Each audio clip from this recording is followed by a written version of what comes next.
আসসালামু আলাইকুম। বিসমিল্লাহির রহমানির রহিম।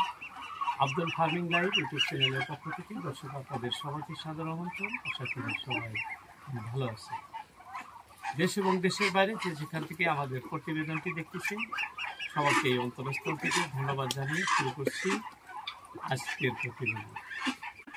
হাঁস নিয়ে কথা বলি, চীন হাঁসের সম্পর্ক নিয়ে। আজকে তেমনি আমাদের ভিডিওতে এক ভাই কমেন্ট করেছেন, রিজ্জাক খান বাংলাদেশ থেকে হবেন। যাই হোক, ভাইজান লিখেছেন, কাকা হাঁসকে আপনি কি ওষুধ খাওয়ান বাচ্চার থেকে বড় পর্যন্ত, এবং আপনার হাঁস সুস্থ সবল থাকে, আক্রান্ত হয় না, খুব কম দেখি বেমারের কথা বলেন, কিন্তু আমাদের বিভিন্ন প্রকারের বেমার আজারে জর্জরিত হয়ে থাকে। আমরা সুস্থ সবলভাবে হাঁসকে পোষণ করতে পারতেছি না। তাই হাঁসের বেমার সম্পর্ক নিয়ে, অর্থাৎ ওষুধ খাওয়ানোর সম্পর্ক নিয়ে A to Z একটি ভিডিও প্রতিবেদন তুলে ধরবে। তাই ওনার উল্লেখিত কথা যে আমার হাঁস 1 মাস বয়স হচ্ছে, এখন কি ওষুধ দিব বা কি ভ্যাকসিন দিব বা সব সময় কি ওষুধ চালু রাখবো, খাওয়াবো, যাতে কোনো ধরনের সমস্যা না আসে। এটি একটি গুরুত্বপূর্ণ কোশ্চেন। যাতে কোনো ধরনের সমস্যা না আসে এরকম ধরনের মেডিসিন খাওয়াইয়া হাঁস পোষণ করা যায়। এটা একদম সহজ। যদি আপনারা ইচ্ছা করেন পশু চিকিৎসকের পরামর্শ নেবেন। ওনারাও বলে থাকেন, আমি খামার করি, আমিও বলতে পারি, কারণ আমি যে চিকিৎসকদের সাথে উঠা বসা আছে আমার, অর্থাৎ পশু চিকিৎসক, ওনারাও বলে থাকেন যে এইভাবে যদি আপনি হাঁস বা মুরগি পোষণ করেন আপনার হাঁস মুরগির কোনো ধরনের সমস্যা আসবে না। নাম্বার 1, আপনার হাঁসকে সবসময় পরিষ্কার পরিচ্ছন্ন রাখতে হবে, পরিষ্কার পরিচ্ছন্ন খাদ্য খাওয়াইতে হবে। এটা হলো খাদ্যর ব্যাপারে, এইটুকু আপনাকে মানতে হবে। দ্বিতীয়ত, আপনার যে মেডিসিন খাওয়াবে, যে মেডিসিন যেটা আপনার মেন মেডিসিন, সেটা বাচ্চা ওঠার থেকে শুরু করে যতদিন পোষণ করেন ততদিনই আপনি রেগুলারিটি একটা রাইখা মেডিসিন খাওয়াইতে পারবেন, অর্থাৎ প্রতিদিন। তথাপিও আপনার হাঁসের কিন্তু কোনো ধরনের সমস্যা আসবে না বা আসে না।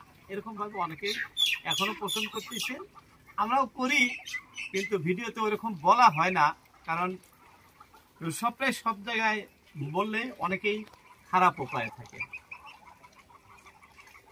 দর্শক, আপনারা যারা দেখতেছেন সবাইকে উদ্দেশ্য করে বলছি, আপনি বাচ্চা থেকে শুরু করে বড় হাঁস পর্যন্ত যে মেডিসিন খাওয়াবেন, কিভাবে খাওয়াবেন। প্রথমে আপনার বাচ্চা থাকতে আপনি 2-3 দিন হয়তো আমরা বলে থাকি অ্যান্টিবায়োটিক মেডিসিন দিবেন। ভিটামিন দিতে হয় না বাচ্চাকে, আপনি অ্যান্টিবায়োটিক, নর্মাল অ্যান্টিবায়োটিক দিবেন। তারপরে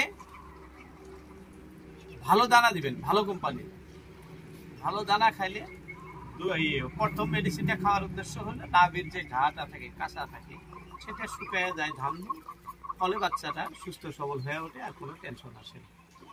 কোনো ধরনের ভিটামিনের প্রয়োজন হয় না, আমরা ভিটামিন খাওয়াই না। অনেকেই ভিটামিন খাওয়ান না হাঁসকে ভিটামিন খাওয়াইতে ওইরকম একটা প্রয়োজন হয় না।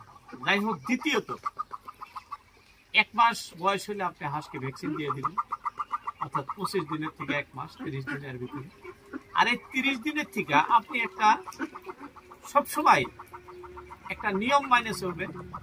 আপনাদের দেশে যে অ্যান্টিবায়োটিক, ব্ল্যাক নাম, আপনারা থাইবিন বলেন, অন্য বলেন, আমরা যেরকম মেটাফেরিন, ব্ল্যাকজিন এরকম বলি, কিন্তু বস্তু একই, ব্ল্যাক নাম, ব্ল্যাক দেশে। যাই হোক, আমরা কি করব, 1 লিটার পানিতে 1 গ্রাম অ্যান্টিবায়োটিক খাওয়ানোর নিয়ম, এটা পৃথিবীর যেই প্রান্তেই হোক, নিয়ম কিন্তু একটা, কোনো কম বেশি নাই। মেডিসিনের ব্যাপারে একই নিয়ম, 1 লিটার পানিতে 1 গ্রাম অ্যান্টিবায়োটিক মেডিসিন গুলে 100 থাক, 200 থাক, আর 500 থাক, আর 1টা থাক, খাওয়ানোর নিয়ম কিন্তু একই। আপনি ওইভাবে হাঁসকে খাওয়াবেন। 500 হাঁস হলে আপনার মিনিমাম 5 গ্রাম দিবেন, 100 হাঁস হলে 1 গ্রাম দিবেন, 10টা হাঁস হলেও তার আপনি কুমায় গুলতে পারতেছেন না, এক চা চামচ মানে গুললেন, 1 গ্রাম গুললেন, গুলা ওইখান থেকে হাঁসকে পানি খাইতে দিল, কয় ঢোক খাইলো হয়ে গেল। ঠিক এরকম ব্যাপার। আপনি যদি এই অ্যান্টিবায়োটিক মেডিসিন 20 লিটার পানিতে 1 গ্রাম ছেড়ে দিবেন, 20 লিটার পানিতে 1 গ্রাম করে অ্যান্টিবায়োটিক দিয়ে থাকবেন, দেখবেন আপনার এটা ডেইলি একটা টাইম করে নেবেন, এক টাইম হয় রাতে নাইবা সকাল টাইম। আপনার 500 হাঁস আছে, 1 গ্রাম অ্যান্টিবায়োটিক 20 লিটার পানিতে দিয়ে খাইতে দিচ্ছে। ওই পানিটা যখন খাবো, হাঁসের শরীরের ভিতরে, বডির ভিতরে একটা শক্তি আসবে, এক্সট্রা একটা পাওয়ার থাকবে অ্যান্টিবায়োটিকের। কোনো ধরনের মানে বেমারে বা ওইরকম ধরনের জটিল সমস্যা আপনার হাঁসের মধ্যে আসবেই না। আর এই 20 লিটারে 1 গ্রাম অ্যান্টিবায়োটিক খাওয়ানোর মানে আপনার হাঁসের কোনো ধরনের ক্ষতি হবে না, শারীরিক, যেটা অ্যান্টিবায়োটিক খেলে শারীরিক ক্ষতি হয়, সেটা হওয়ার কোনো সম্ভাবনা নাই। এটা আমার ব্যক্তিগত কথা বলতেছি না, আমি পশু চিকিৎসক যারা অভিজ্ঞ মানে বিশেষজ্ঞ ওনাদের সাথেও আমার কথা হয়। ওনারা বলেন যে আপনি যদি নিরাপদে থাকতে চান তাহলে এই ধরনের করে, অর্থাৎ 20 লিটার বা 22 লিটার পানিতে 1 গ্রাম করে মেডিসিন দিয়ে রেগুলার একটা ডোজ করে নেন, সেই ক্ষেত্রে আপনার হাঁসের কোনো সমস্যা আসবে না। টাইম মতো ভ্যাকসিনটা দিয়ে নেবেন। টাইম মতো ভ্যাকসিন দেওয়ার পরে যদি এই অ্যান্টিবায়োটিকের মানে আপনি রেগুলার একটা ডোজ প্রতিদিন ওইভাবে, যেখানে 1 লিটার পানিতে 1 গ্রাম দিতে হয়, সেখানে 1 লিটার পানি এই 1 গ্রাম ওষুধ 20 লিটার পানিতে দিয়ে দিবেন, তবে কিন্তু আপনার এই ধরনের সমস্যা আসবে না। আর অ্যাকচুয়ালি যারা এই নিয়ম পালন করে, আমাদের এখানে অন্য অন্য খামারি আরো আছে, হাঁস খামারি বা মুরগি পালন করতেছেন, যারাই এই নিয়ম পালন করতেছেন তাদের কিন্তু বিশেষ সমস্যা আসে না। কোনো বা সময় ভুলে একটা হয়ে যায়, যেরকম আমার ভুলে হয়ে গেছিল, নোংরা পানিতে যায় হাঁস বেমার হয়েছিল, এরকম ভুল হওয়াটা স্বাভাবিক। তাছাড়া কিন্তু আপনার হাঁসের উপরওয়ালায় দিলে কোনো ধরনের ব্যাপারে আক্রান্ত করতে পারে। যাই হোক, অনেক কথা বললাম, আপনারা সবাই সজাগ থাকবেন, আমি নিজেও সজাগ থাকি। হাঁস পালনের ব্যাপারে খুব সজাগ থাকতে হয়। একজনে অন্যকে সহায় সহানুভূতি করবেন, একজনে ফোন করলে তার অপোজিটে আপনি যতটুকু জানেন সেই সম্পর্কে অবশ্যই সহায় করবেন। এটাই ধর্ম, এটাই করা কর্তব্য। কেউ কারো মানে বিদ্বেষ ভাব রাখবেন। আমরা যেহেতু খামারি, আর সোশ্যাল মিডিয়ায় একজনে কমেন্ট করলে দ্বিতীয় জনে উত্তর দিয়ে দিবেন, অসুবিধা নাই। আপনি যতটুকু জানেন বলে দিবেন, ভালো।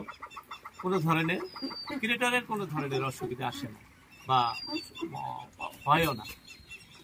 আর লাস্ট একটি কথা বলতেছি আপনাদের, আব্দুল ফার্মিং লাইভ নামের আমার একটি ফেসবুক পেজ আছে, সেখানে আপনারা শর্টকাট যে কোনো ওষুধ বা যে কোনো বিষয় 1 মিনিটের ভিতরে কিছুগুলো ভিডিও তৈরি করা হয়, শর্ট টাইপে, আপনারা সেখানেও দেখে নিতে পারেন, অনেক কিছু জানতে পারবেন বা শিখতে পারবেন। যাই হোক, এতটুকু বলেই আজকের মতো ইতি টানছি। দেখা হবে আবার অন্য কোনো ভিডিওতে। আসসালামু আলাইকুম।